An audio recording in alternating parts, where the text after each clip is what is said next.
Toute la vie de la F1, tous les grands prix sur Facebook, page News F1. Comment avez-vous vécu la cohabitation avec Jaime Alguersuari durant ces 2 dernières années? Écoutez, tout s'est bien, entre guillemets, tout s'est bien passé entre nous. Hein. C'est clair qu'on était en concurrence l'un et l'autre, mais on s'est chacun concentré sur notre travail, à faire les choses le mieux possible. Et puis à la fin, je dirais que moi, j'ai eu aucun souci avec ça, quoi. D'accord. Jusqu'à cette année, vous étiez le représentant francophone numéro 1 en Formule 1. Et l'on peut dire que tous les espoirs francophones reposaient sur vous. Est-ce une pression ou un plus? Moi, je pense que c'était plutôt un plus, hein, parce que à la fin du compte, on avait plus de gens qui s'intéressent, puisque j'étais le seul vraiment francophone. Mais non, j'ai pas eu de soucis particuliers avec ça. À la fin du compte, la pression, je veux dire, il y en a partout. Moi, je fais le mieux que je peux, je me concentre sur mon travail, et puis après, les choses annexes comme ça, pas de souci. Et ça peut peut-être vous apporter quelque chose en plus au niveau sponsor? Ça veut dire que plus vous êtes médiatisé, mieux c'est, hein, à la fin du compte. Hein. Après, c'est clair que c'est pas ça qui va vous faire aller plus vite ou moins vite. Hein. Moi, c'est clair que je me concentre sur mon travail, essayer de rendre sur le plus rapide possible, et puis ensuite à faire les meilleurs résultats possibles. Ça, c'est le plus important. Après, si y a plus d'opportunités des sponsors, ben, c'est aussi bien, mais c'est pas ça qui me motive, quoi. Et Romain Grosjean est un pilote franco-suisse. Pensez-vous que les espoirs suisses se tourneront plus vers lui? C'est-à-dire qu'il a pris la nationalité, on va dire, française. Il est considéré plus comme un Français qu'un Suisse au jour d'aujourd'hui. Donc, je pense que les gens qui le connaissent, naturellement, continueront à le soutenir. Mais c'est vrai qu'il est, en tous les cas, en Suisse, il n'est pas tant considéré comme un Suisse, plutôt comme un Français. Et bien qu'une indépendance technologique soit évidente entre les 2 équipes sœurs Red Bull et Toro Rosso, les 2 équipes ont-elles un lien toujours étroit?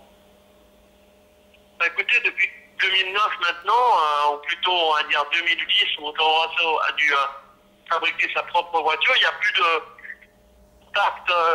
de contact entre les 2 écuries. Donc le seul contact qu'il y a, c'est vraiment le fait que lui est détenu par le même propriétaire, M. Baptiste, qu'on a bien entendu plus ou moins la même couleur de voiture.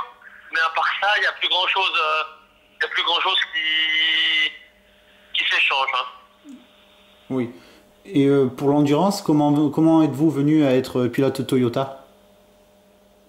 Je dirais que je connaissais bien Vassion depuis ma période chez Toro Rosso en Formule 1. Et puis qu'on a toujours une bonne relation. Que moi, j'essayais de me faire un programme qui me permettait quand même de faire des courses. Parce que c'est vrai qu'à la fin du compte, moi, je suis un pilote de course et c'est ça qui m'intéresse. Au-delà du fait d'être 3e pilote, et c'était vraiment une super bonne opportunité pour moi de pouvoir, on va dire, de pouvoir faire quelques courses à côté du fait que j'allais aller sur tous les grands prix en tant que 3e pilote. Et il se dit aussi que vous roulez sous une licence de Bahreïn. Est-ce vrai? Et dans quel but? Non, j'ai jamais roulé sous une licence de Bahreïn. J'ai toujours eu une licence suisse toute ma carrière. Seulement, j'ai été résident à Bahreïn pendant une année, en 2008. Donc, maintenant, je suis résident à Monaco depuis 2009, ça fait 3 ans. Et c'est tout, quoi. Il n'y a pas d'autre chose. Donc, on pourra se voir au Grand Prix de Monaco, alors. Exactement.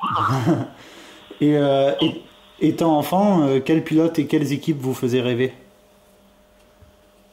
Je pense que tous les pilotes de mon âge, ils ont vécu la domination Schumacher, et que c'est clair que Ferrari avec Schumacher, c'était la meilleure équipe, ou en tous les cas, celle qui faisait rêver.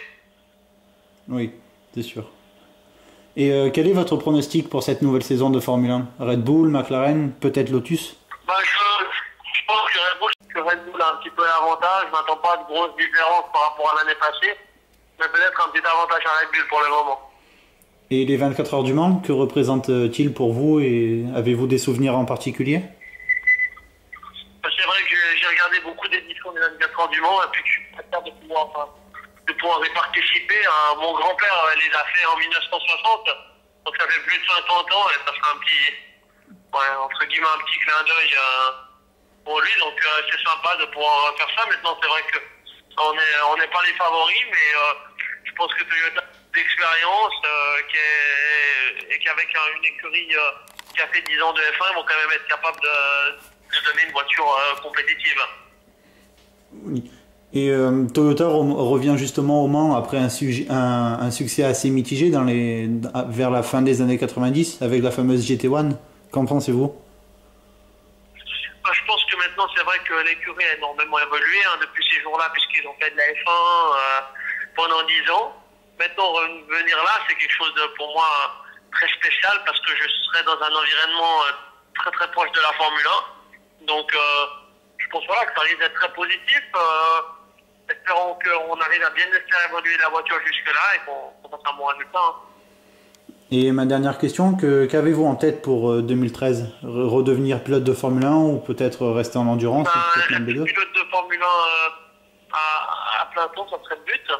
Maintenant, il faudra voir ce que ça donne. Voilà, il faudra voir ce que ça donne. Il va falloir voir les possibilités qui se présentent. Et puis, depuis là, on verra bien. En tout cas, je vais travailler dur pour pouvoir retourner en Formule 1 en 2013, ça c'est clair. D'accord. Eh bien, merci beaucoup. Toute la vie de la F1, tous les grands prix sur Facebook, page News F1.